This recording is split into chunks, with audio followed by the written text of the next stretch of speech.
Little did the man know that saving a wolf and her cubs would lead to an unexpected turn of events 4 years later. Despite being renowned as formidable predators, vicious, cunning, and swift, wolves, too, occasionally require a helping hand. This extraordinary tale unfolds in the heart of the Alaskan wilderness.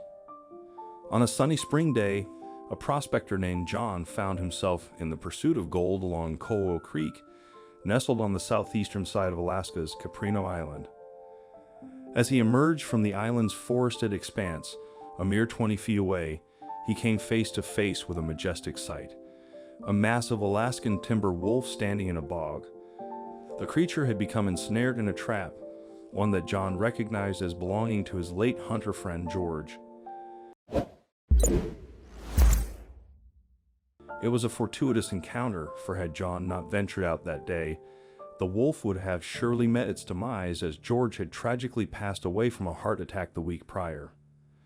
John started to approach the wolf, hoping that he would be able to help it. Confused and scared at the approach, the wolf backed away, straining at the chain of the trap as it tried to pull itself free. That was when John noticed something very important. The wolf was a female, and her teeth were full of milk. This meant that somewhere on the island there was a den full of hungry pups just waiting for their mother. John stopped in his spot in the hopes that he wouldn't frighten the non-wolf anymore. He took a good look at the wolf and guessed that she hadn't been trapped long, maybe even only a few days. That was a good sign, as it meant her pups were probably still alive. With young ones to care for, the female wolf wouldn't have strayed too far from the den, so her cubs wouldn't be more than a few miles away. But now John had a problem. He needed to help free the female canine so that she would be able to get back to her pups. However, John was worried that if he set her free, the wolf would turn aggressive and try to tear him to pieces in an effort to protect her babies. Fearful for his life, John came up with another plan that he hoped would work. Instead, he decided to search for her cubs so that he could bring them to their mother. He began to look for any tracks or signs of where the mother had come from. He eventually found a few remaining prints in the patches of snow around the edge of the bog. The prospector followed the tracks, which led him half a mile through the forest and then up a rock-strewn slope. Finally, at the base of an enormous spruce, John saw the wolf's den. John walked up to the den cautiously. He didn't want to scare the already shy and cautious pups away, as he knew getting them out of their den would be tricky enough already. The den was silent, giving no indication of whether the cubs were still in there or not, but John had to try to get their attention in order for this plan to work. He began by imitating the call of their mother, a high-pitched squeak, but still there was no sound or movement from the den. John didn't give up and began his calls again. This time, 4 tiny pups appeared at the mouth of the cave. They slowly walked up to John and began suckling at his fingers.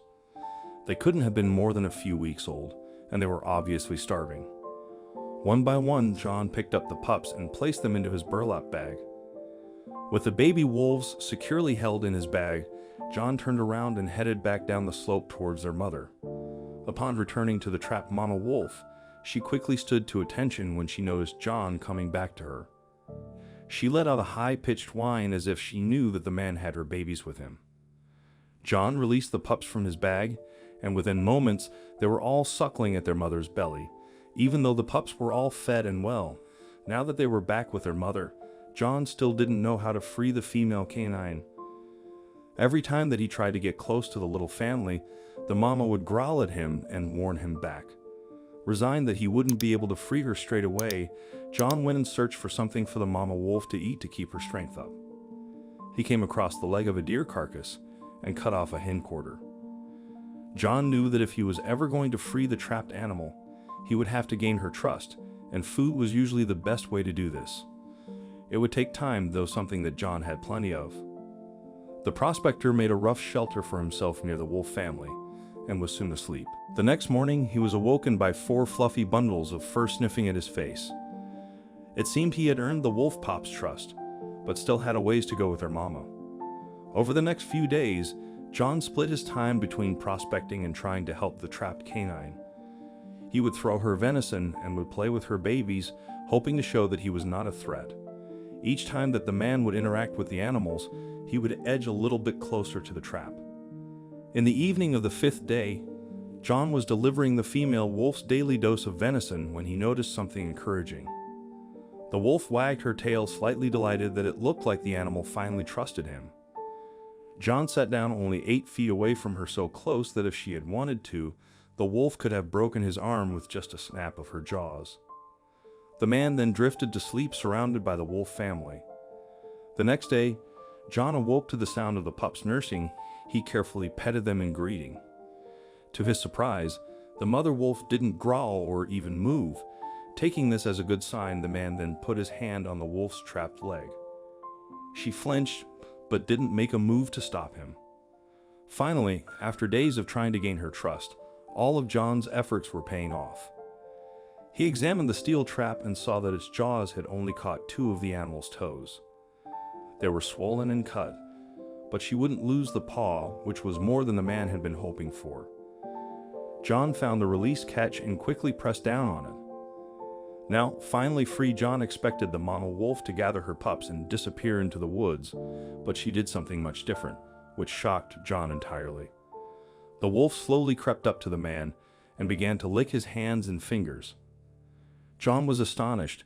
It went against all his knowledge about wolves, but he was more than happy to let it happen. After a while, the mother decided that she was ready to leave, so she gathered up her pups and walked towards the forest before disappearing completely. She turned back to John as if asking him to follow her. John understood, gathered his belongings, and followed the animal. They eventually ended up ascending Cooper Enough Mountain and came upon an alpine meadow. Along the edge of the meadow, lurking in the shadows, was a wolf pack of around 9 adults and 4 nearly full-grown pup-ups.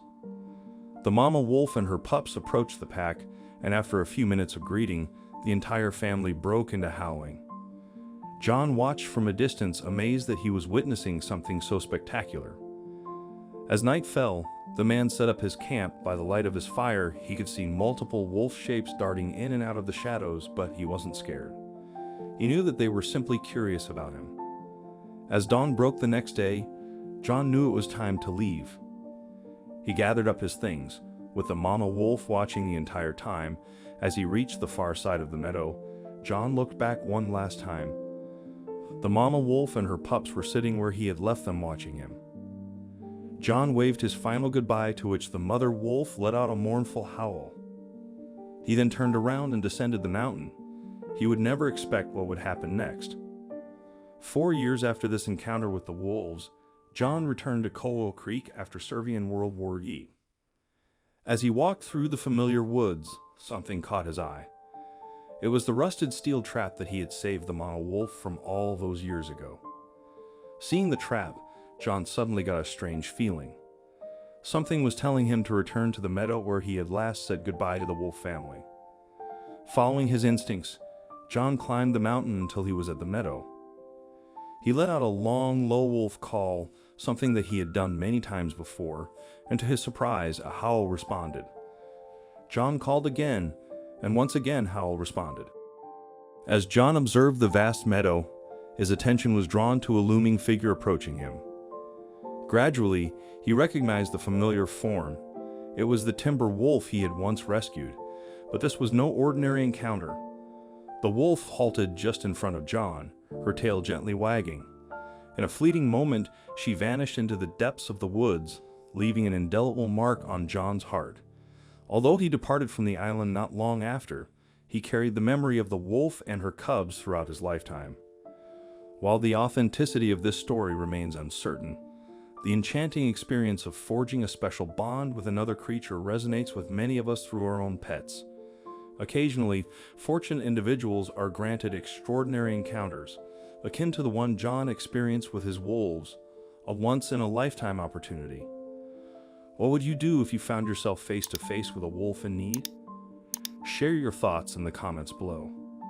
And remember to like and subscribe for daily doses of inspiration. Join us next time for more captivating stories that will leave you in awe.